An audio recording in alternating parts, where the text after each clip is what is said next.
हरे कृष्ण, जय श्री हरि, जय माता तुलसी। प्रिय श्रोताओं, आप सभी को कार्तिक पूर्णिमा की हार्दिक शुभकामनाएं। आज कार्तिक पूर्णिमा के शुभ अवसर पर चलिए पूरी श्रद्धा और भक्ति के साथ सुनते हैं तुलसी माता की कथा। तो प्रेम से बोलिए शालिग्राम भगवान की जय, तुलसी माता की जय, जय श्री हरि। कार्तिक मास की पूर्णिमा बेहद ही खास होती है। इस दिन स्नान, दान, दीप दान करना बेहद ही उत्तम होता है। माना जाता है कि इस दिन स्नान दान करने से समस्त पापों का नाश हो जाता है और पुण्य फल की प्राप्ति होती है। और इस दिन तुलसी विवाह भी कराया जाता है।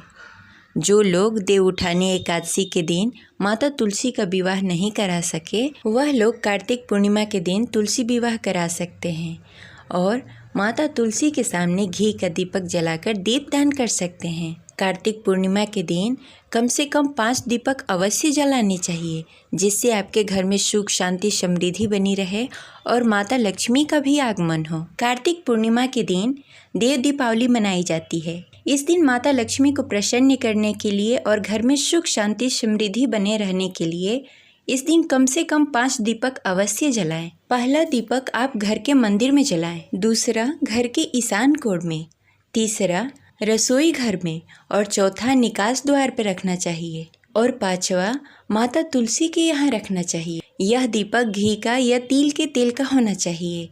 आप इससे भी ज़्यादा दीपक जला सकते हैं। इस दिन दीप दान करना बेहद ही उत्तम होता है। हो सके तो आप नदी किनारे, तालाब या कुआं पर दीपक अवश्य जलाएं। इसके साथ ही पीपल के वृक्ष के नीचे, आंवले वृक्ष के नीचे और मंदिरों में इस दिन दीपक जलाना बेहद ही उत्तम माना जाता है। अगर आप नदी किनारे जाकर दीपक नहीं जला सकते तो एक थाली में पानी भरकर एक पत्ते पे दीपक रखकर आप प्रवाहित कर सकते हैं। उस थाली में रखे हुए पानी को पवित्र नदी मान ले। नदी मानकर आप दीप दान कर सकते हैं। तुलसी विवाह को विधि विधान से संपन्न करने के लिए साधक को स्नान आदि से निवृत्त होकर तन मन से पवित्र हो जाना चाहिए। इसके बाद अपने घर के आंगन में पूजा स्थान पर माता तुलसी की पौधे को रखकर उनके अच्छे से साफ सफाई करके उनका श्रृंगार किया जाता है। इसके बाद तुलसी जी के चूड़ी, चुनरी, बिंदी आदि समर्पित किया जाता है, जिसमें पूरा 16 श्रृंगार होता है। इसके बाद उनके दाहिने ओर भगवान शालिग्राम को स्थापित किया जाता है। अगर आपके पास भगवान शालिग्राम ना हो तो आप भगवान श्री कृष्ण की प्रतिमा रख सकते हैं। माता तुलसी के गन्ने से मंडप बनाए जाते हैं। मंडप बनाकर उसमें भगवान शालिग्राम और माता तुलसी को स्थापित करें। उसके बाद भगवान शालिग्राम और माता तुलसी के गंगा जल से अभिषेक करें, रोरी चंदन अर्पित करें, उनसे तिलक करें, उन्हें फूल फल अर्पित करें। इसके बाद धूप दीप नैवेद्य के साथ माता तुलसी और भगवान विष्णु के मंत्रों के पाठ करते हुए 7 बार परिक्रमा कराएं। फिर माता तुलसी को सिंदूर लगाएं और माता तुलसी को खोइछा भी दिया जाता है, जिसमें आप एक सिक्का, हल्दी, दुर्वा और अक्षत दे सकते हैं। वो एक लाल कपड़े में बांधकर माता तुलसी के पौधे में बांध दें। फिर भगवान शालिग्राम और माता तुलसी की आरती करें। उसके बाद भगवान शालिग्राम और माता तुलसी के सामने बैठकर आप भजन कीर्तन कर सकते हैं, लोकगीत भी गा सकते हैं। माता तुलसी के प्रसाद में आप फल फूल मिठाई कुछ भी ले सकते हैं। इसके साथ में आप पंचामृत भी ले सकते हैं और हलवा पूड़ी का भी भोग लगा सकते हैं। फिर माता तुलसी और शालिग्राम से क्षमा याचना अवश्य करें और आपकी जो भी मनोरथ हो आप मांग सकते हैं, क्योंकि उस दिन माता तुलसी अति प्रसन्न होती हैं, इसलिए आपकी हर मनोकामनाओं को पूर्ण कर सकती हैं। पूजा संपन्न होने के बाद माता तुलसी को आचमनी दें और उसके बाद सब में प्रसाद वितरण करें। अब चलिए सुनते हैं तुलसी विवाह की पौराणिक कथा शुरू करने से पहले इस वीडियो को लाइक करके कमेंट बॉक्स में जय माता तुलसी अवश्य लिखें। तुलसी विवाह से संबंधित 2 कथाएं हैं। इसमें पौराणिक कथा के अनुसार एक बार शिव जी ने अपने तेज को समुद्र में फेंक दिया था। उससे एक महातेजस्वी बालक ने जन्म लिया। यह बालक आगे चलकर जलंधर के नाम से पराक्रमी दैत्य राजा बना। इसकी राजधानी का नाम जलंधर नगरी था। दैत्यराज कालनेमी की कन्या वृंदा का विवाह जलंधर से हुआ। जलंधर महाराक्षस था। अपनी सत्ता के मद में चूर उसने माता लक्ष्मी को पाने की कामना से युद्ध किया, परंतु समुद्र से उत्पन्न होने के कारण माता लक्ष्मी ने उसे अपने भाई के रूप में स्वीकार किया। वहां से पराजित होकर वह देवी पार्वती को पाने की लालसा से कैलाश पर्वत पर जा पहुंचा। भगवान देवादिदेव शिव का रूप धरकर माता पार्वती के पास जा पहुंचा, परंतु माता ने अपनी योग बल से उसे तुरंत ही पहचान लिया तथा वहां से अंतर ध्यान हो गई। देवी पार्वती ने क्रोध होकर सारा वृतांत भगवान विष्णु को सुनाया। जलंधर की पत्नी वृंदा अत्यंत पतिव्रता स्त्री थी। उसकी पतिव्रत धर्म की शक्ति से जलंधर न तो मारा जाता था और न ही पराजित होता था।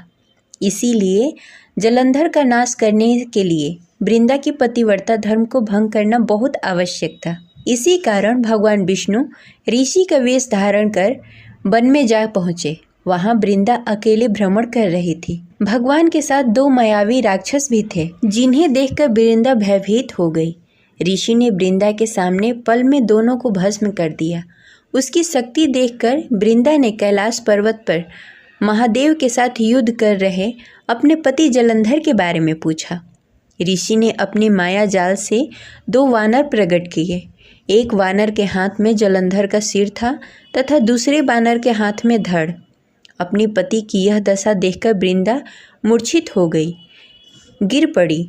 होश में आने पर उन्होंने ऋषि रूपी भगवान से विनती की कि वह उसके पति को जीवित करें। भगवान ने अपनी माया से पुनः जलंधर का सिर और धड़ जोड़ दिया, परंतु स्वयं भी वह उसी शरीर में प्रवेश कर गए। वृंदा को इस छल का तनिक भी आभास नहीं हुआ। जलंधर बने भगवान के साथ वृंदा पतिव्रता का व्यवहार करने लगी, जिससे उसका सतीत्व भंग हो गया।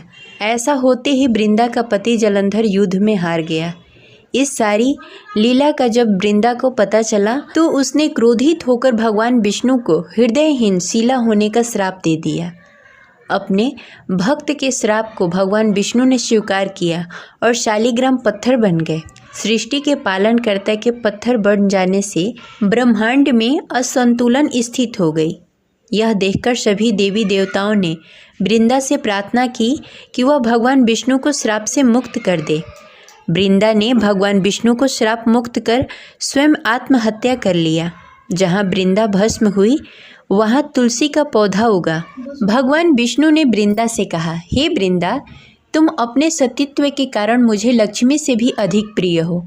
अब तुम तुलसी के रूप में सदा मेरे साथ रहोगी। मैं तुम्हारे बिना भोजन ग्रहण नहीं करूँगा। यही कारण है कि भगवान विष्णु के प्रसाद में तुलसी अवश्य रखा जाता है। बिना तुलसी के अर्पित किया गया प्रसाद भगवान विष्णु स्वीकार नहीं करते हैं। जो मनुष्य कार्तिक मास की एकादशी के दिन तुम्हारे साथ मेरा विवाह करेगा, उसकी हर मनोकामनाएं पूर्ण होगी। बिना तुलसी दल के शालिग्राम या विष्णु जी की पूजा अधूरी मानी जाती है। शालिग्राम और तुलसी का विवाह भगवान विष्णु और माता लक्ष्मी का ही प्रतीकात्मक विवाह माना जाता है। तब से हर साल कार्तिक मास के देव उठानी एकादशी का दिन तुलसी विवाह के रूप में मनाया जाता है।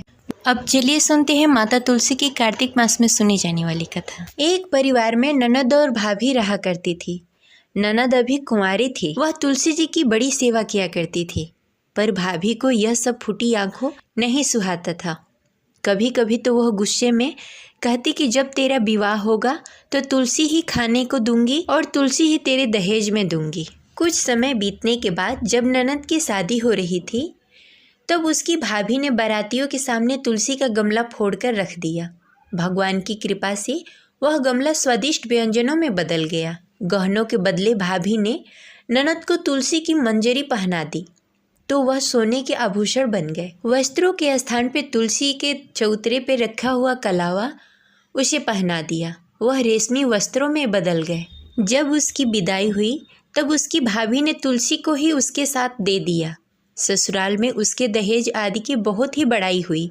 इस पर भाभी को बड़ा ही आश्चर्य हुआ और तुलसी जी की पूजा का महत्व उसको समझ में आ गया। भाभी की एक लड़की थी। वह अपनी लड़की से कहती कि तू भी तुलसी की सेवा किया कर, तुझे भी बुआ की तरह फल मिलेगा। पर लड़की का मन तुलसी की सेवा करने में नहीं लगता था। ऐसे ही दिन बीतते गए। कुछ दिनों के बाद लड़की के विवाह का समय आया तो भाभी ने सोचा, जैसा व्यवहार मैंने ननद से किया था उसी के कारण उसे इतनी इज्जत मिली, क्यों न मैं अपनी लड़की के साथ भी वैसा ही व्यवहार करूं। उसने तुलसी का गमला फोड़कर बारातियों के सामने रख दिया, परंतु इस बार मिट्टी मिट्टी ही रह गई। मंजरी और पत्ते भी अपने पूर्व रूप में ही रह गए तथा कलावा भी उसी रूप में रह गया। सभी बाराती भाभी की बुराई करने लगे। ससुराल में सभी लड़की की बुराई कर रहे थे। भाभी ननद को कभी घर नहीं बुलाती थी। भाई ने सोचा मैं ही बहन से मिल आऊं। उसने अपनी इच्छा अपनी पत्नी को बताई तथा सौगात लेकर जाने के लिए कुछ मांगा। भाभी ने थैले में ज्वार भरकर कहा, और तो कुछ है नहीं, यही ले जाओ। वह दुखी मन से चल दिया। भला बहन के घर कोई ज्वार लेकर जाता है। बहन के नगर के समीप पहुंचकर उसने एक गौशाला में गाय के सामने ज्वार का थैला उलट दिया। तब गौपाला ने कहा, ए भाई, सोना मोती गाय के आगे क्यों डाल रहे हो। भाई ने उसकी सारी बातें बता दी तथा सोना मोती लेकर प्रसन्न मन से बहन के घर गया। बहन बड़ी प्रसन्न हुई। ये सब चमत्कार माता तुलसी की वजह से हुआ, क्योंकि वह लड़की माता तुलसी की परम भक्त थी। प्रेम से बोलिए जय माता तुलसी। ऐसी ही दूसरी कथा के अनुसार कार्तिक के महीने में एक बुढ़िया माई तुलसी जी को सींचती और कहती कि हे तुलसी माता, सत की दाता, मैं तेरा बिरला सींचती हूँ। मुझे बहू दे, पीताम्बर की धोती दे, मीठा मीठा घास दे, बैकुंठ में वास दे, चटक की चाल दे, पटक की मौत दे, चंदन का काठ दे, रानी का राज दे, दाल भात का भोजन दे, एकादश की मौत दे, कृष्ण जी का कंधा दे। तब तुलसी माता यह सुनकर सूखने लगी। तब भगवान ने पूछा, हे तुलसी, तुम क्यों सूख रही हो। तुलसी माता ने कहा कि एक बुढ़िया रोज आती है और यही बात कह जाती है।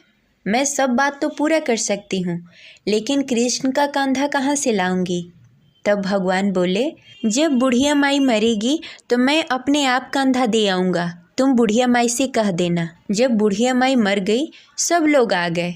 जब माई को ले जाने को हुआ तब वह किसी से उठ ही नहीं रही थी।